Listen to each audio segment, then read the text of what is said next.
an open heart, a free spirit, and brave soul. Definitely words that apply when you're going through a book like You Are a Badass by Jen Sincero.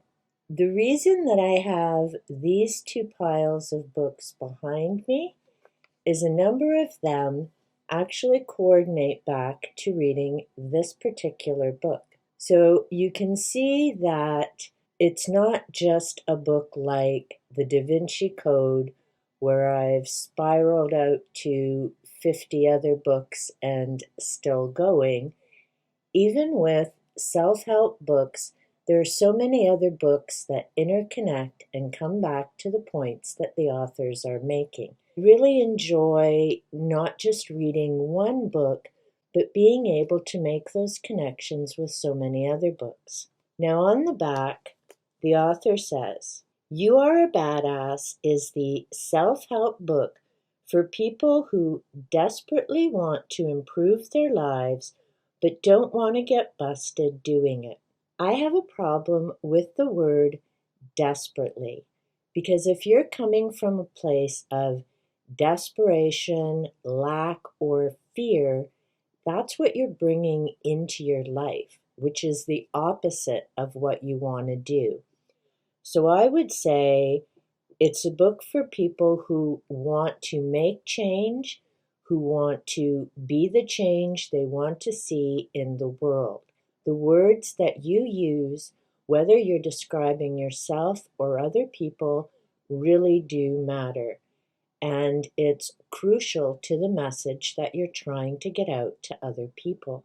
She goes on to say, in this refreshingly entertaining how-to guide, best-selling author and world-traveling success coach, Jen Sincero serves up 27 bite-sized chapters full of hilariously inspiring stories, sage advice, easy exercises, and the occasional swear word, helping you to identify and change the self-sabotaging beliefs and behaviors that stop you from getting what you want, create a life you totally love and create it now, make some damn money already, the kind you've never made before.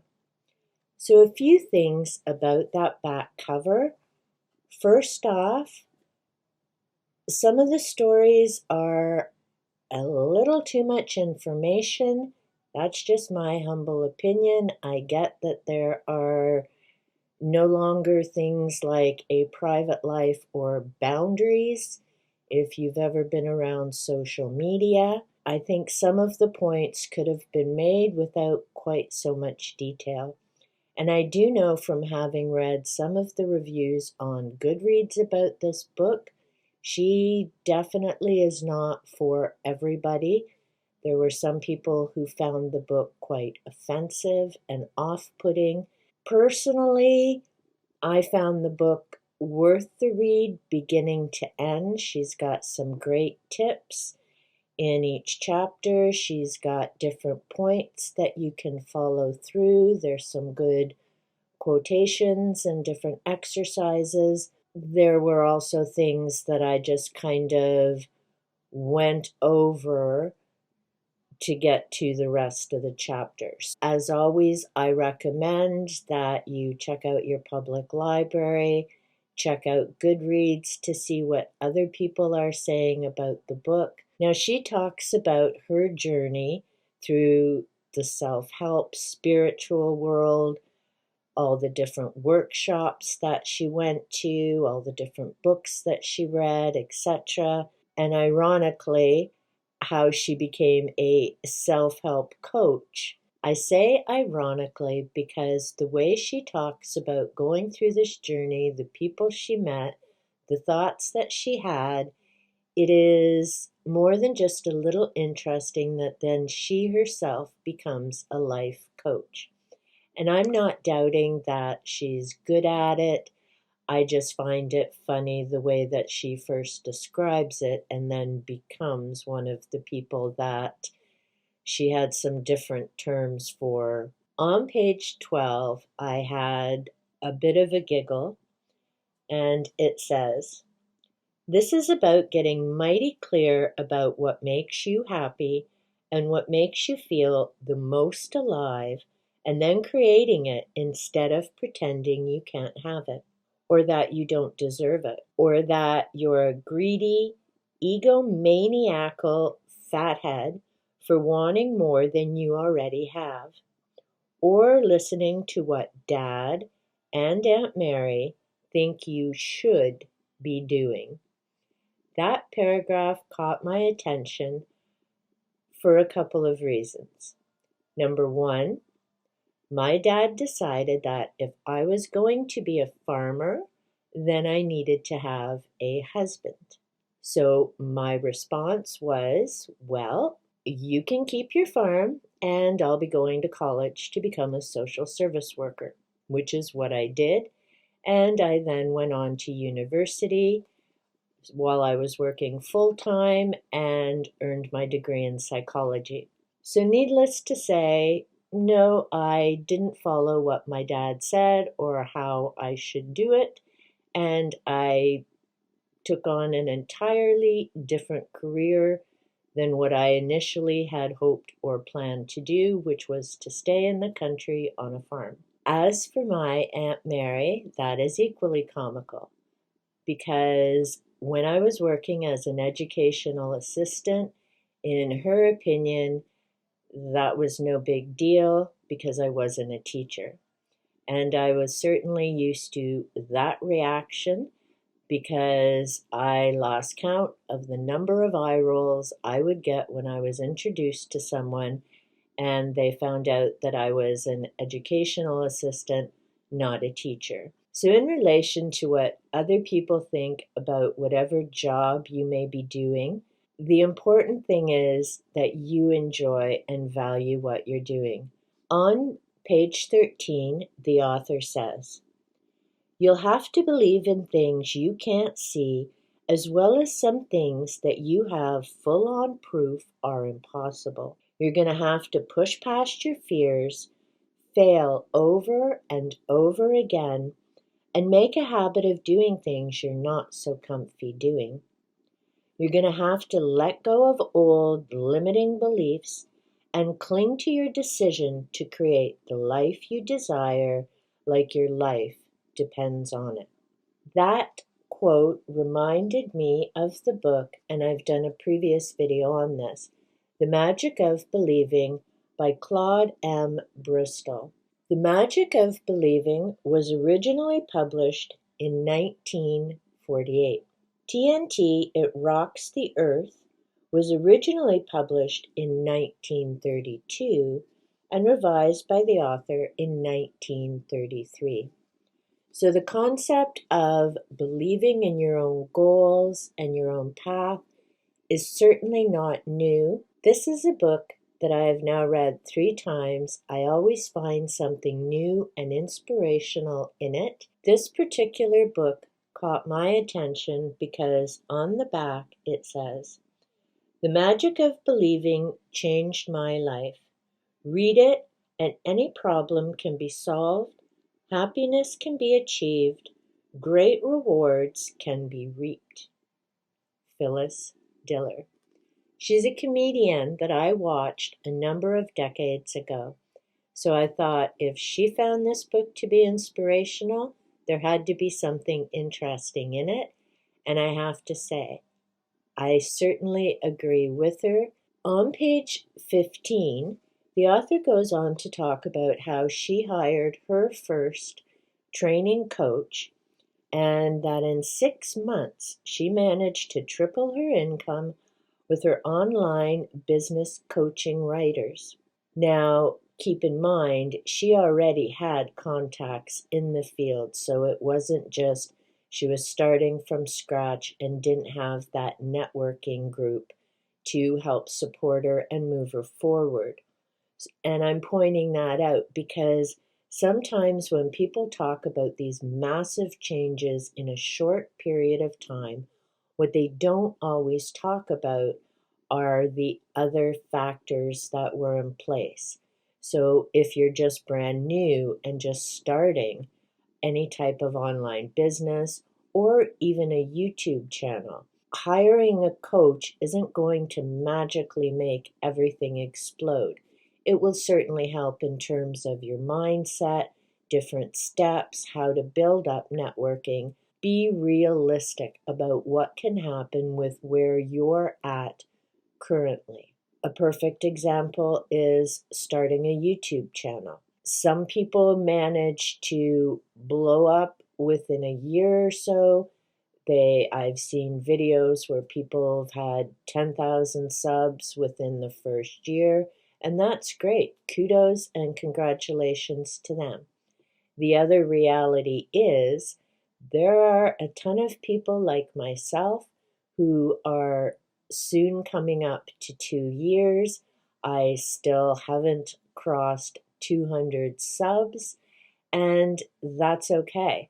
For myself, I'm glad that the growth has been slow and steady.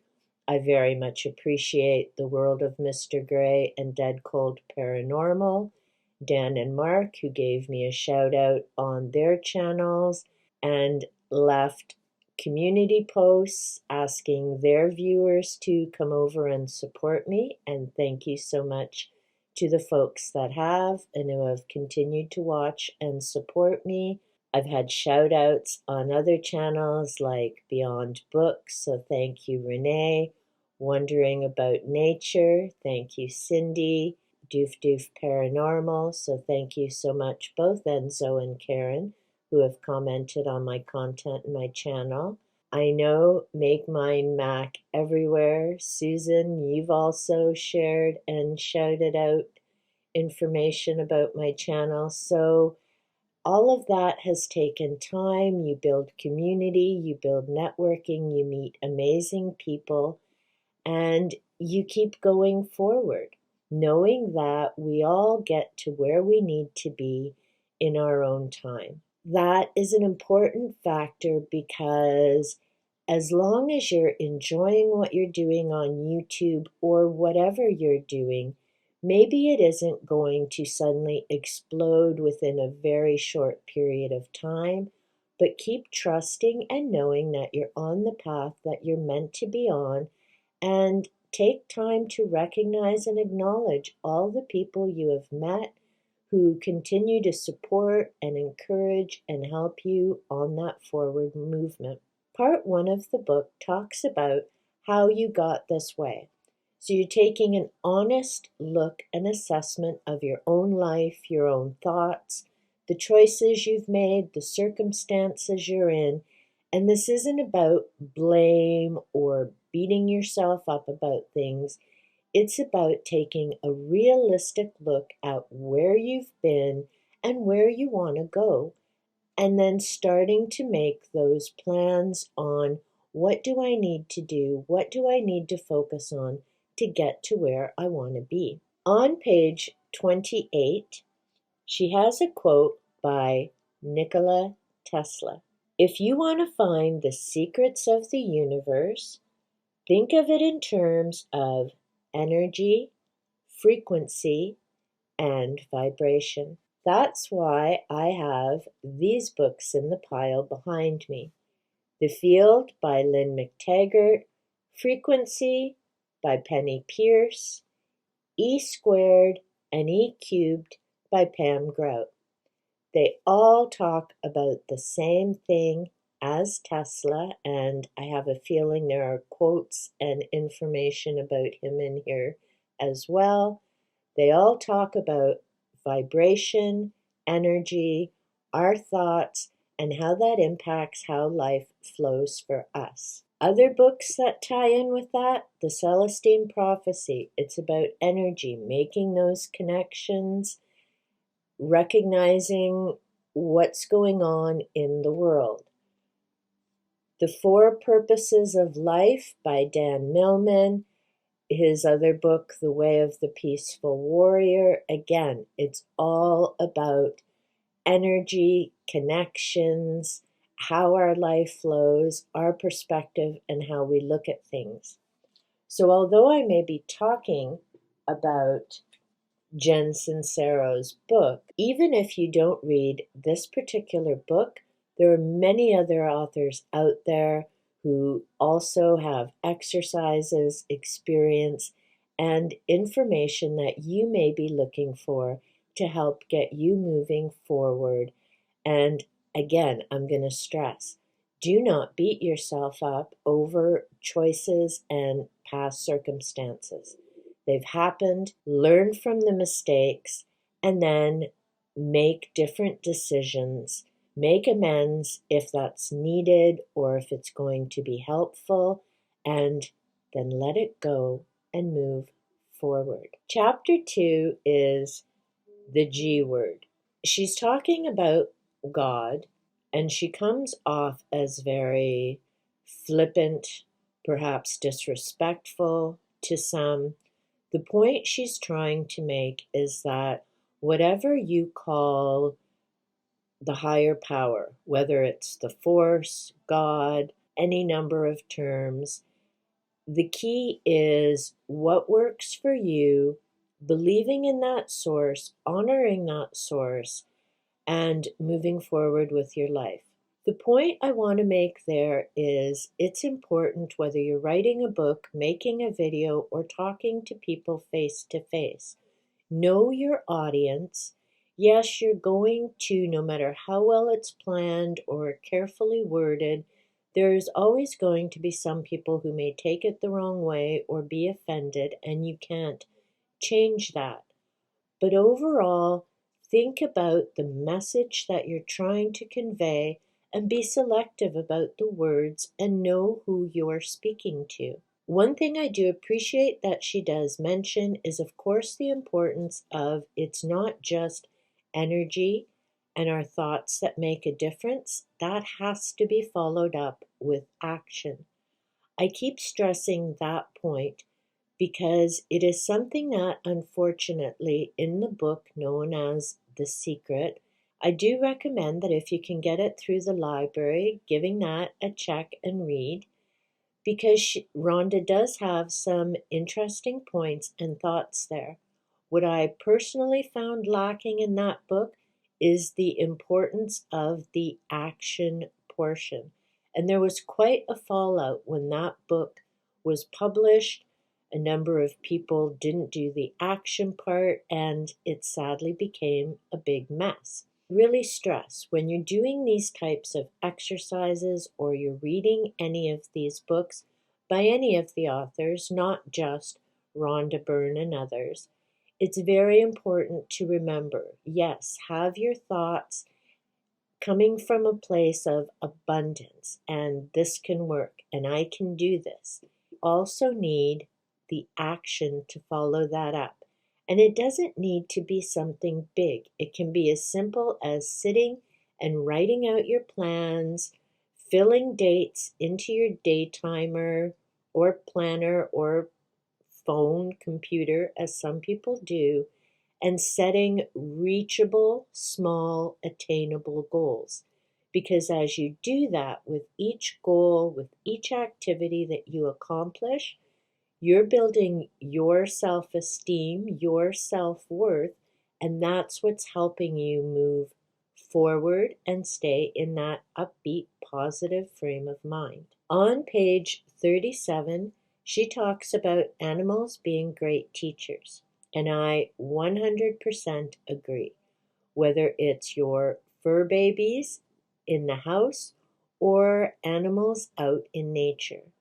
I've worked with animal guides for a number of decades. My journey with animals began with the medicine cards, and I learned about this from a drumming circle that I used to attend. This book is by Jamie Sams and David Carson. Illustrations are by Angela Wernicke. I very much enjoy this book and the deck of cards that came with it. And what I did for a year is I would pull a card every day, read the description in the book, and that's how I came to recognize and learn about a number of the different animals. For example, wolf, which is on page 97. And yes, I have my gray wolf here, and I love the saying on that picture, In wilderness is the preservation of the world. I have a number of wolf pictures, blankets, books. Throughout my home, wolf has always come up. According to medicine cards, wolf is teacher. I enjoy the setup that they have with the picture that appears on the cards and then the description of wolf, which teaches different lessons. That setup is for each of the animals throughout the book. They also have, if you pull up the card the right way up or contrary position, so it's helpful to read both of those descriptions. Another book that helped me in terms of animal guides is, of course, Animal Speak by Ted Andrews.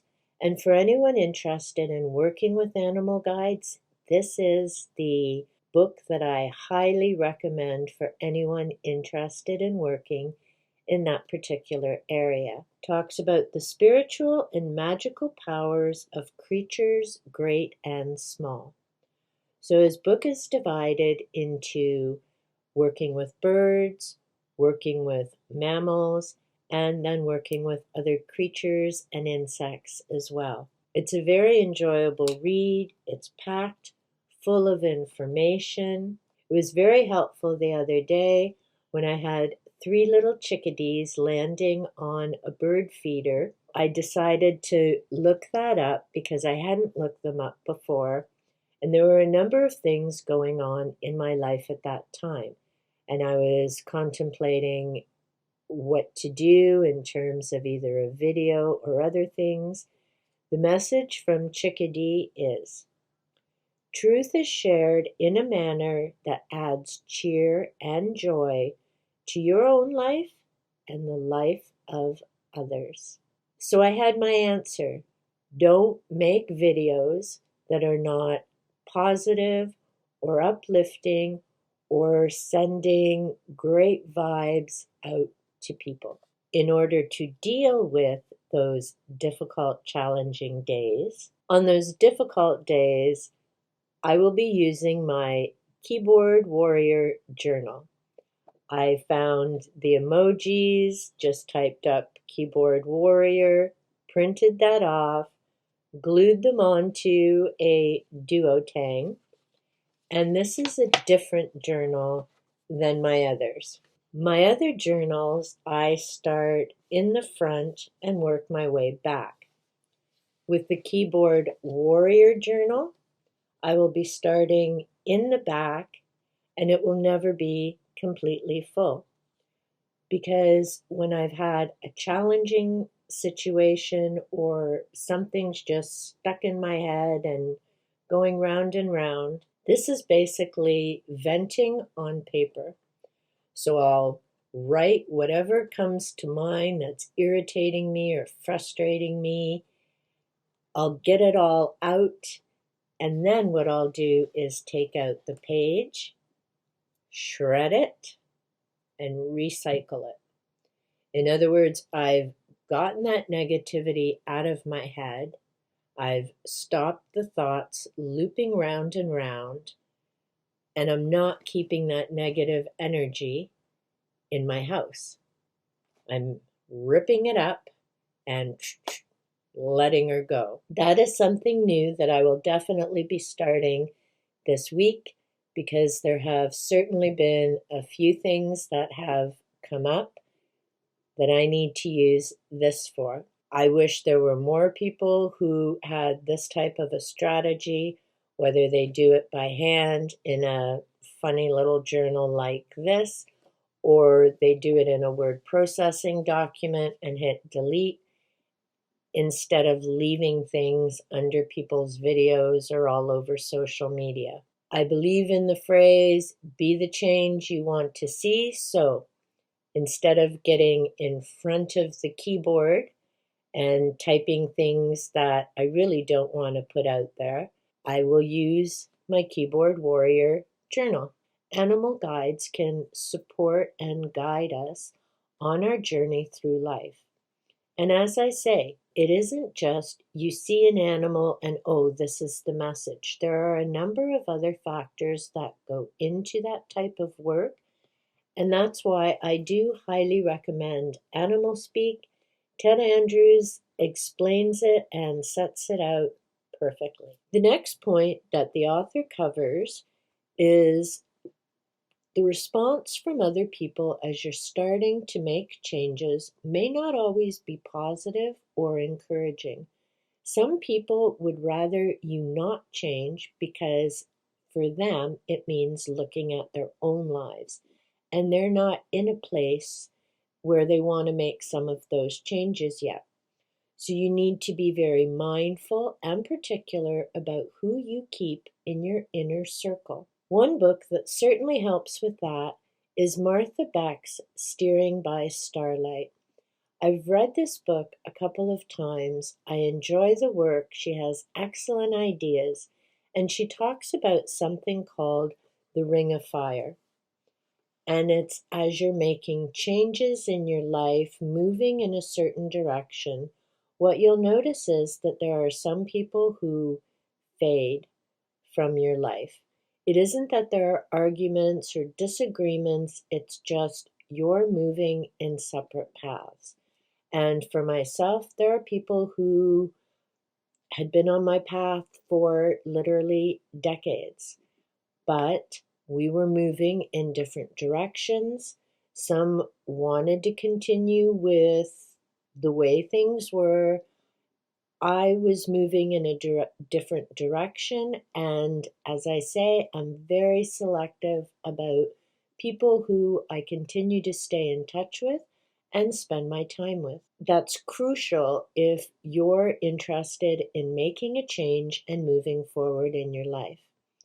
And sometimes, as difficult as those choices may be, you need to recognize what is for your higher good. It doesn't mean that everyone around you has to be exactly going in the same direction, but they do need to respect the choices and the path that you're following. So again, it isn't an easy do exactly this way. You have to take a look at your life, the people who are involved in it, people who will support and encourage you. And it doesn't mean that you just let go of some of the people who don't. Sometimes what you need are people who will challenge you and keep you moving forward. As I mentioned earlier in this video, my dad was a perfect example. We didn't agree in terms of where my life was headed or expectations as far as wanting to stay on the farm, but needing a husband to do that. So that was not working for me. But he did support the path that I followed. And he was certainly happy with the choice that I made for a husband who, no, is not a country boy or a farmer, but he definitely got along with my dad. The point I'm making there is that my father and I had very different ideas about the future and different goals, but it didn't mean I was going to cut him out of my life. He always challenged me and kept me moving forward. I definitely miss him tons. It's been over 25 years. There is a major difference between people who will challenge and inspire you and people who are toxic and need to go. That is something that you need to decide and work out for yourself. The next point that I had is that at the moment there seems to be a very fear-based society mentality. You can see it in a number of places, whether you watch the news or follow social media platforms. I want to stress again, as I did in the beginning of the video, if you're coming from a place of lack or fear, then you're not going to attract what it is and who you want in your life. You need to find a way to turn that stinking thinking around Start believing in yourself. Start believing that things can turn around and take those baby steps to make that difference.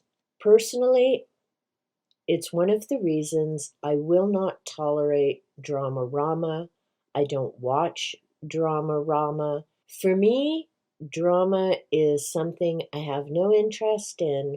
One, because contrary to what some of the other books I've read, I still believe karma is a thing. And not as in punishment, but in combination with, because I read green craft books, the law of three. What you put out into the universe is what the universe sends you back. As in the law of three times what you put out is what's coming back. So if you're constantly putting out negativity, slamming other people, then I'm sorry, but don't be surprised and don't complain when that negativity comes back at you. It's what you put out there, and you had to know there would be repercussions. If you're putting out positivity, good vibrations, great things for humanity, then as you pay attention, what you're going to notice is good things are coming back your way. Whether those good things are a smile from a complete stranger, maybe getting a compliment from someone you've never met, getting a comment that was a surprise and completely unexpected, or who knows, winning Lotto Max because you have all these amazing plans. Whatever it is, pay attention to what's coming back to you in terms of how people respond and interact with you, in terms of what you're noticing around the world, because the more that you're focusing on those positive, uplifting, great experiences and people, guess what? Those are the people that you tend to notice, and more of them will find you. It doesn't mean that you ignore what's going on. There are certainly a number of things going on in this world, but there is only so much that you personally can do. So you do what you can, when you can, the best you can. And keep in mind, in order to be able to help and support other people, you need to first help, support, and be caring and kind to yourself. Because when you're taking care of yourself, your health is good, your mental state is good, then you're able to give more and help other people. So it always comes back to, first and foremost, not in a selfish way, but first and foremost, take care of yourself, because then you can take care of other people. That goes on to part 2 of the book, which is about appreciating yourself. That ties into The Artist's Way. This is the workbook, and this is by Julia Cameron. I've worked through her 12-week program a couple of times. I very much enjoy the work that she has. This is not the textbook. It's a workbook that goes through each of the week with the exercises. I definitely recommend working through the 12 weeks that she has. The first time that I worked through The Artist's Way, I did the morning pages. I enjoyed it. I did find that it gets things out of your head. But I'm come to a place where I do a few notes in terms of my journaling, because I'm kind of busy doing a lot of other things. So she recommends the 3 morning pages. If you're first starting, I suggest giving that a try. It isn't about writing spectacular, amazing things. It's stream of consciousness, whatever comes to your mind, including, I don't know what to write, I think this is silly, and you don't go back and read it. It's just to get things out of your head and then get on with your day. The one thing I very much enjoyed from her 12-week program is the artist date. Every week, you schedule a time with yourself, no one else, to do something fun and uplifting. Whether that's working on a craft, going for a walk in nature, or reading a book, you schedule that time to be with yourself and you don't cancel the appointment. Think of it as no different than when you're making an appointment with a doctor, a dentist, or somebody else. Schedule your artist date and stick to it because you're worth that time and the activity that you choose to do. Self-talk is an important thing to pay attention to. What are the messages we're giving ourselves? How do we describe ourselves? How are we spending our time? And are we doing things that uplift and motivate ourselves? Or are we stuck in some kind of a pity pot? It's time to take a dump and get off the pot. If you want your life to change, if you want things to be more positive and uplifting, then you need to do the work. And again, small steps at a time. Yes, the glasses are different, and no, you're not imagining things. The first part I recorded this morning.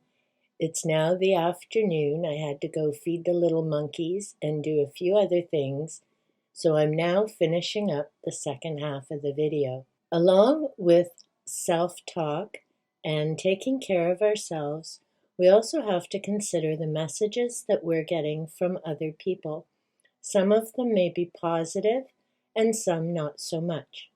For example, trolls and keyboard warriors are a reality whether you're on YouTube or any other social platform, and you have to decide whether you're going to take those comments personally and react to them, or whether you're going to consider the source and just move on.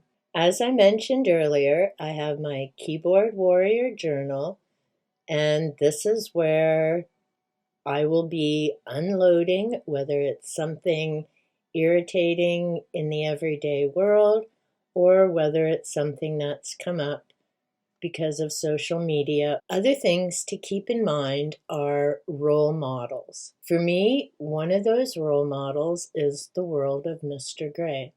I enjoy his channel because there's no drama-rama, and as he has commented in various videos, when he's doing his debunking and other videos, he's also looking to the future and thinking about the content that he's putting out and the impact that it has. I found that very important, and I definitely agree. I believe that is important, not only in the words that you use and what you're choosing to put out to the world, but keeping in mind, especially if you're a YouTube content creator or other platform content creator, what you're putting out there is going all around the world, and it reflects on you. You're the one who's creating that content and putting it out there. So it's very important to stay mindful about those things. Another person who I consider to be a role model is Starhawk, who I mentioned when I discussed the Earth Path book in my January reading summary. She is involved with protecting the environment, getting information and the message out there, and she is not about using violence to make your point. I believe that's very important, especially in the world right now with various events going on. I believe it is open and honest communication between people, whether they're political leaders or people in your area. It's by talking to each other, not yelling and not judging. An example that I want to share about how we may internalize messages that people give us happened 2 years ago. This was someone that at one time I respected. The comment that they made to me was, "I don't do anything to change my life. All I do is complain." I let that comment bother me for 2 weeks. I felt like a total useless, whiny individual. And I felt that way because, as I say, this was someone that I at one time respected. And then the light went on, and I realized that individual wasn't talking about me. And it certainly didn't reflect what I had been doing over the past decade that I had been in contact with this individual. Because as I started thinking about those words, it occurred to me, throughout those 10 years, I had gone through a back injury that was a nightmare for 5 months for a lot of different reasons. I had left a job that I loved after 23 years. I had trained to become a reflexologist, which meant doing 70 hours of volunteer work, basically, as well as write a 3-hour exam to be certified. I had lost 3 of my beautiful fur children within an 8-month period. I had been doing a number of other things throughout that time to improve both my physical condition, to get through that grieving process, getting through first the grief of losing Morgan on February the 15th, 2019. That was followed by losing 3 of our other beautiful children throughout 2020 and 2021. So I dealt with that grief. I had gotten my certification in reflexology. I had attempted to have a business that ended up closing. There were a ton of things going on. And did all I do through all of that was complain?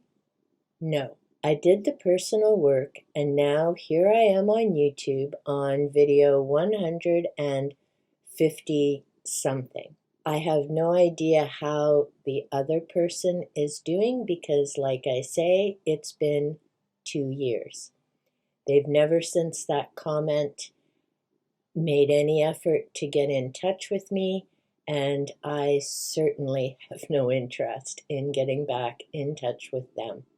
I wish them the best. I hope things are going well. For me, it was an excellent wake-up call on how much damage the words that other people use can do, especially if we take them to heart without actually stopping to think of what is their motivation and are those words even close to accurate, which in this case they weren't. It is important to note that there is a difference between constructive criticism, as in someone trying to help you out and getting you to fine-tune different qualities and things that you maybe need to adjust, and someone being toxic and trying to tear you down to make themselves feel better. I'm sharing that because for me, that was a huge turning point in my life. It was still several weeks before I started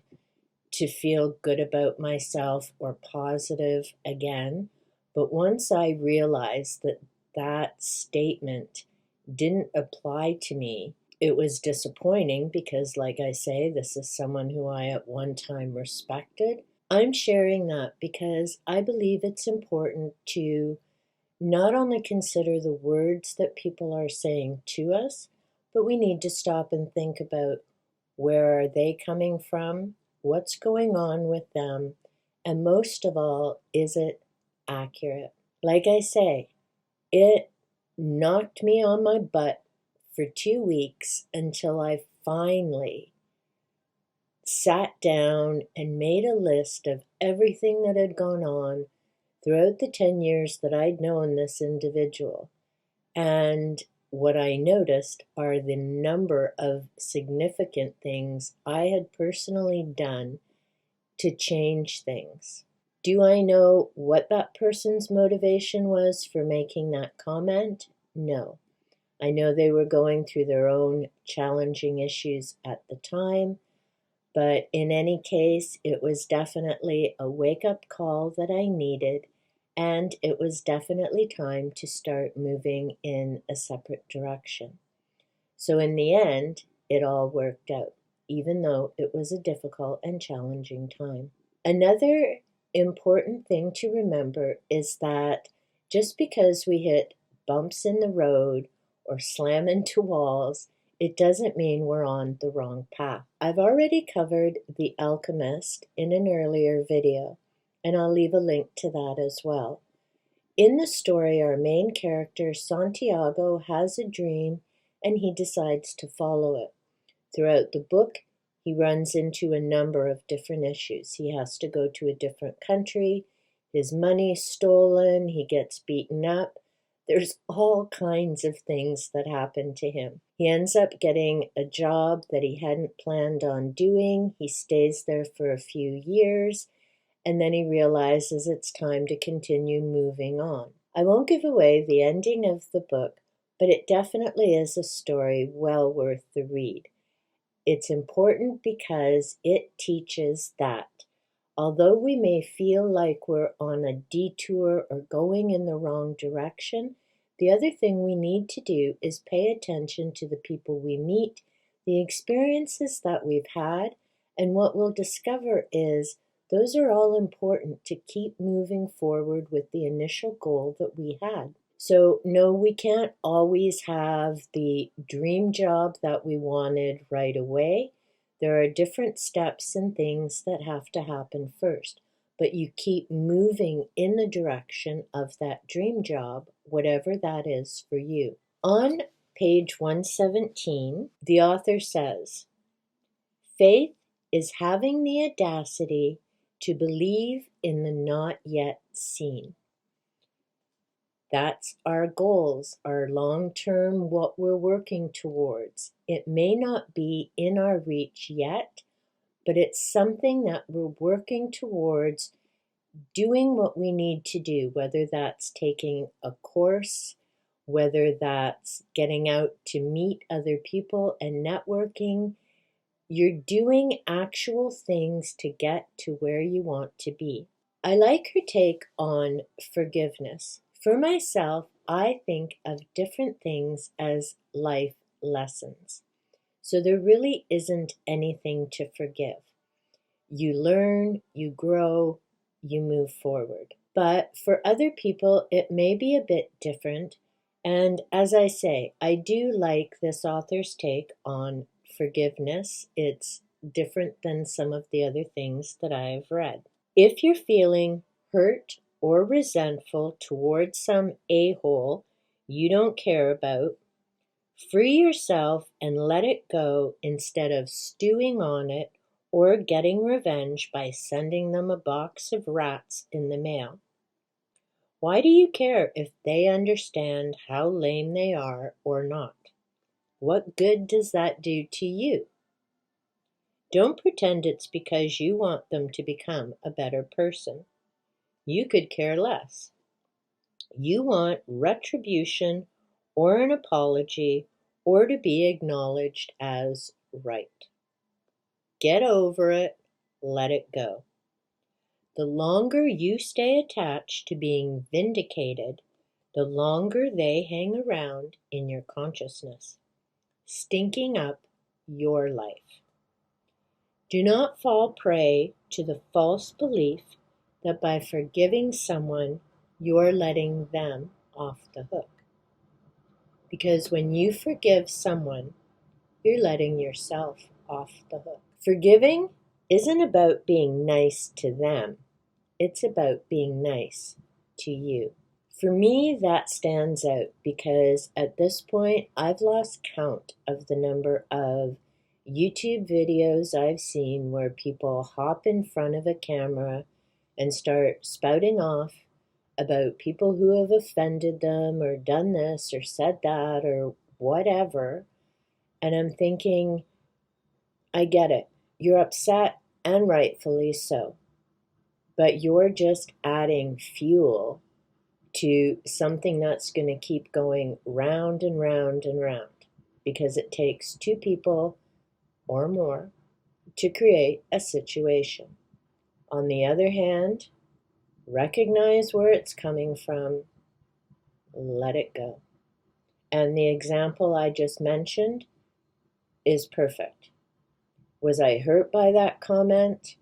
It was someone who I had respected. Absolutely. Am I still carrying that person with me 2 years later? No. I wish them well. I hope things are going well for them now. But I learned what I needed to learn from that lesson. I realized they did me a huge favor, as painful as it was. And I focus on other things and I'm moving forward with my life. So that's not a bad thing. And that's an example of where I say I didn't need to forgive them because to me it was a life lesson. And trust me, I know, I know that is easier said than done. It takes being able to step back from the situation, look at the whole situation, breathe, don't get near a keyboard or in front of a camera, and just stop, pause, and ask, is this something I need to respond to? Is this something I need to make a video about? Or is it something I can learn a lesson from? Another way of putting that is release what no longer serves your higher good, whether that's books, things in the house, or people. You need to take a look at your life as a whole and make some tough decisions sometimes about when is it time to let something go. What kind of people do you want in your life? So this isn't an easy process, and you need to be honest with yourself, and it takes time. It isn't going to just happen in a day or two, and it's a lifelong process. The other there is, of course, clutter clearing. So if there's areas around your home that maybe need to be organized, then this is a great time to do that. And as you're clearing through those things, you'll find that things open up, new opportunities come, new people come. And again, you have to find what works for you. For example, you can't see it, but I have a desk that has my markers. I've got my book sitting behind me. I have papers all around me. I have papers and books up on the side on a shelf. For me, that isn't clutter. That's how I function. For somebody else, this entire workspace would have to be clear. So again, it comes to what's going to work best for you. Part 4 is about getting over your BS. What are the thoughts in your head? What is the self-talk that you're doing? What is your life circumstances and where do you want them to be? It isn't about guilt. It's about where do you want to be and how can you get there? So it's about being loving and caring and patient with yourself, because all of these things take time and it takes constant attention and work. And you're definitely worth it. But you have to remember that. And there's still going to be challenging and difficult days. But as I've said before, the more different things you have in your toolbox, which is why I've shared some of the different books, and I've shared about different things that I do.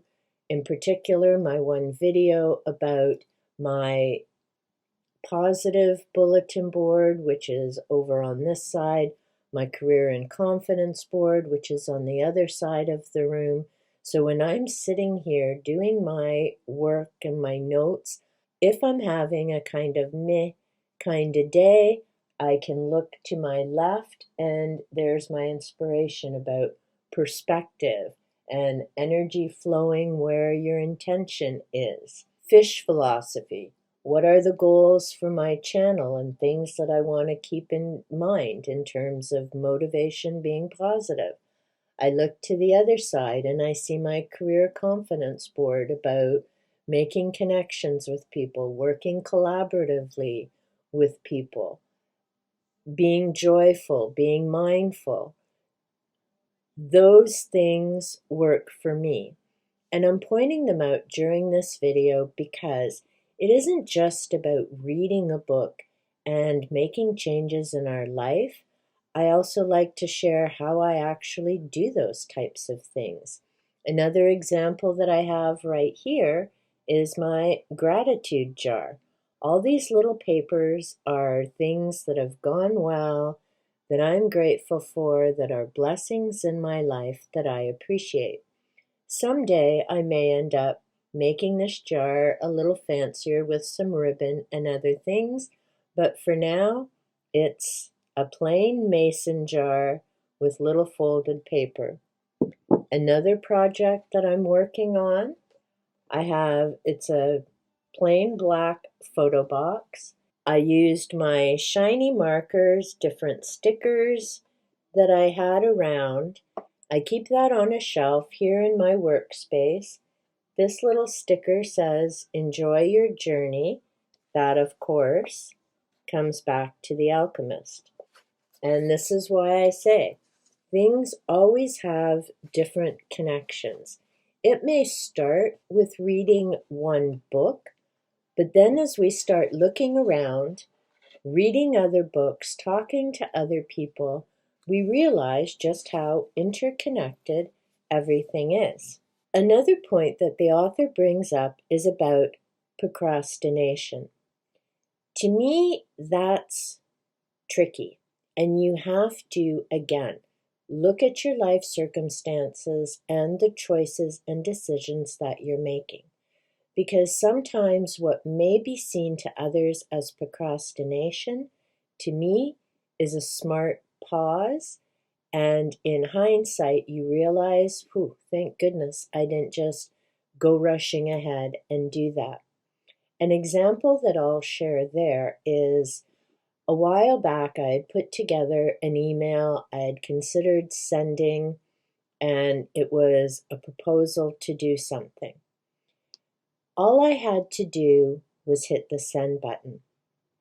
But for some reason, I had this little niggle, don't do it. The wording was accurate. There was nothing wrong with the email. I just had some feeling that it wasn't meant to be sent. A while later, I realized exactly why. Thank goodness I didn't send it. It would have been a total debacle had I gone through with that. So initially, it may have seemed like either procrastination or just not trusting in myself, but it turned out to be a smart pause. Now again, I can't tell you what that is for you. You need to take a look at your whole life and decide, when is it that you're procrastinating on something, and when is it that you're taking that smart break to decide, is this the right choice or the right time to do that particular activity? Whatever it may be, whether it's changing jobs, sending an email, or taking a class. This all comes down to an accurate assessment of your own life, your own circumstances, and what's best for you. Another important point that the author makes is about mirrors. And I had shared with someone recently, when I talked about 21 rituals, there's a mirror exercise. Louise Hay also talks about that. And telling yourself that you love yourself and you're good enough, you appreciate yourself. Personally, I don't have a lot of mirrors around. I find it hard to see myself on camera. I don't look in the mirror a lot. But because of the 21 Ritual book that I did, and I'm aware it's something I need to get used to, especially now that I've been in front of the camera umpteen times, I've set up a mirror right on my desk. And of course, it's with a cool dragon. Actually, let's see. Can I? Yeah. Oh, there we go. So now you can see I have my positivity board up here. I have my other inspirational comments. And yes, I have my mirror, of course, with a cool dragon. I have my rose quartz right next to him for love. I have blue agate, and I love this piece. It looks like a little portal. And I have my Himalayan rock salt, and I have a piece of clear quartz. So along with all the crystals that put out great vibrations, I've also had to get used to, when I look to that side, seeing myself in a mirror. It's still not something I'm uber comfortable with, but it's getting better. Part 5 of the book is How to Kick Some Ass. I found that particular section somewhat humorous. She's got some good tips and ideas. What made me laugh about that particular section, she talks about Henry Ford, who made sure that he had people around him who knew how to do the certain things and create the inventions that he wanted. I found that funny because the story that she shared is from Think and Grow Rich by Napoleon Hill. Now, if you follow Abraham Hicks, Jerry Hicks used to talk about Napoleon Hill and how this book made a difference for him. I have read this book, and there are some interesting points to it, for sure. Again, I would recommend checking it out through your public library, partly because when I started doing some research on this particular book, I came across numerous websites that describe Mr. Hill as quite the con artist who hadn't met the number of people he talks about meeting in this book, and claim that this book is just a bunch of nonsense that he put together. The interesting thing is, this book was published in 1937. So, after Claude's TNT It Rocks the Earth pamphlet, and before The Magic of Believing. Now, both of these books talk about the importance of your mindset, sticking to goals, and following through with them. So yes, Mr. Hill may or may not have been a massive con man, but the fact that there are two authors from that time period saying the same thing, and they both encourage using those thoughts and steps for your higher good, not taking advantage of other people. And yes, I get that is rather ironic if these other sources are correct and that Napoleon Hill was a con artist. As I say, in either case, both of these authors certainly have something to offer in terms of, if you want to reach your goals, the steps that you need to do. 1, a clear assessment of where you are right now. 2, setting up goals and deciding where it is that you want to move forward with your life. 3, put a plan in place. Setting up dates, figuring out what it is you need to do to reach your goals, whether that's taking a class, getting out to a group, meeting other people, whatever it is that you need to start working towards, and then start taking those baby steps to get to where you want to be. Again, it doesn't need to be huge, and it isn't going to happen in a week or two. Some of your goals might, but most of those long-term, where do you want to be goals are going to take a couple of months. Some may take years. But as you're continuing to move forward, that's the important part. Remember, as my sticker says, enjoy the journey. It's about the journey, not the destination, as Santiago clearly reminds us in his journey to get to follow his dream. When it comes to planning, you need to think about things like, number one, are you reacting?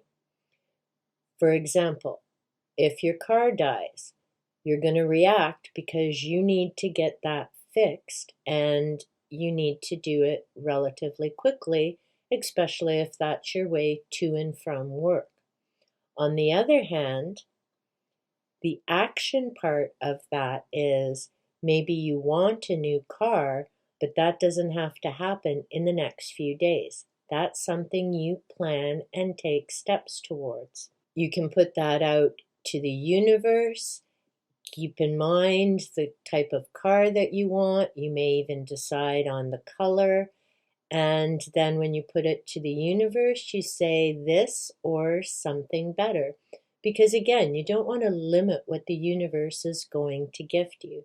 I believe things happen when they're meant to happen. You get used to the ebb and flow of life, because that's reality for all of us. It isn't always smooth sailing, tickety-boo, but it's also not always getting kicked in the nads and crawling through day to day. So appreciating when those happy, smooth sailing days come and not dreading that something is going to happen that you have to deal with, because that's reality. And that's why we build up different tools and different things to help us through those challenging times. At the back of the book, the author shares 17 books that she recommends. I went through and realized I have 7 out of those 17. Obviously, there was information that she shared that I found to be of benefit, although, like I say, her writing style isn't for everyone. There's definitely something to be gained there. I hope that you've enjoyed this video and I've given you some ideas or suggestions that you may find to be of benefit. If so, be sure to give that like button a little tickle. If you enjoy content of a bookish nature, me babbling away about different things, if you enjoy nature videos or my silly cats, be sure to turn on that subscribe button and the notification bell so you know when I upload content that may be of interest to you. Until next time, be kind to yourself, take care, and we'll chat soon.